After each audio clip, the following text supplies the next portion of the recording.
Hi everybody, in this video we're going to learn how to deploy an Elastic Container Service or ECS cluster in AWS using CloudFormation. Now, first things first, let's go ahead and take a look at this code, and you can find it under the admin turn DevOps org, which is my org /env0 k8s. And if we go ahead and if we take a look at that code here, we can see here that we're creating the ECS cluster. We're giving it a specific name. We're also setting up a log group and an execution role for IAM, along with ensuring that that role has the proper policies. So let's go ahead and go over to env0, and I'm in this project called ECS CloudFormation. I'm going to click Create New Environment.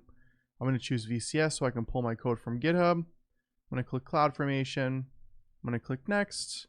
I'll go ahead and choose GitHub. Then I will choose my repository here. The branch is going to be main. We can go ahead and confirm where the CloudFormation code is. So it's under the env CloudFormation directory. Go ahead and literally just copy that. Paste it in.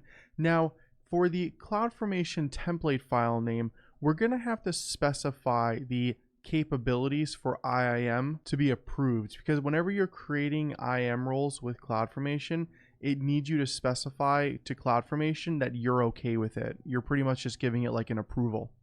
So I'll go ahead and I'll paste that in here, and this is exactly what it's going to look like. So we're going to specify our YAML file, which is in our GitHub repo, and then we're going to specify this flag. And by the way, if you are using the AWS CLI to deploy your CloudFormation template, you would have to do the same thing. I'm going to go ahead and I'm going to click Next. And then right here, you see that I have a variable, and this is to specify my region. So you can go ahead and you can add that in if you don't have that. Ensure that it's an environment variable. Click Next, and then you can give this a name, ECS test, and click Done. All right, so we'll go ahead and we'll wait for our deployment to begin, and we'll give it a few minutes to run here. Now notice here that it does specifically show that we are passing in our ECS.yaml and our capabilities for the IAM parameter. We'll go ahead and we'll prove that, and then we'll give it a few minutes for the CloudFormation template to actually deploy. All right, and as you can see, that deployment was successful. So I'm going to go over to the AWS Management Console here.